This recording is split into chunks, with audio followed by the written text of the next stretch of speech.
السلام علیکم ورحمۃ اللہ وبرکاتہ۔ پیغام رمضان سیریز میں آپ کا ویلکم ہے۔ آپ کو ہم اہلا و سہلا مرحبا کہتے ہیں۔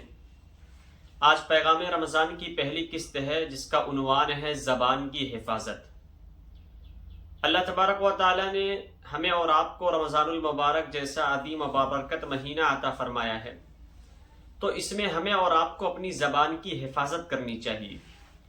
جس طریقے سے اور دیگر اعضاء و جوارح سے ہم گناہوں کے کام نہیں کرتے ہیں، اسی طریقے سے اپنی زبان کو بھی حفاظت میں اور اس کو کنٹرول میں رکھنے کی ضرورت ہے۔ آقا کریم جناب محمد رسول اللہ صلی اللہ علیہ وسلم نے فرمایا: من لم يدع قول الزور والعمل به فليس لله حاجة ان يدع طعامه وشرابه۔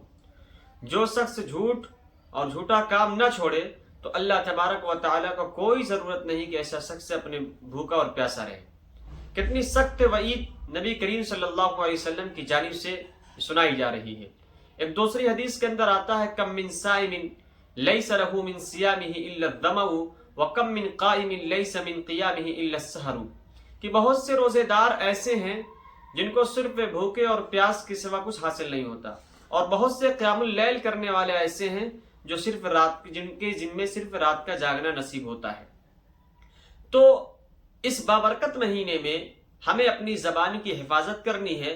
زبان کی حفاظت ایسے ہو سکتی ہے کہ ہم جھوٹ سے پرہیز کریں، غیبت سے پرہیز کریں، کسی کو اپنی زبان کے ذریعے سے تکلیف نہ پہنچائیں، کسی کو دکھ نہ دیں، اپنی زبان کو حتی الامکان کنٹرول میں رکھیں اور اس کے ذریعے بھلائی کا کام کریں، اچھائی کا کام کریں، خیر خواہی کا کام کریں، ایک دوسرے کی محبت بٹورنے کا کام کریں۔ اللہ تبارک و تعالی ہمیں اور آپ کو عمل کی توفیق نصیب فرمائے۔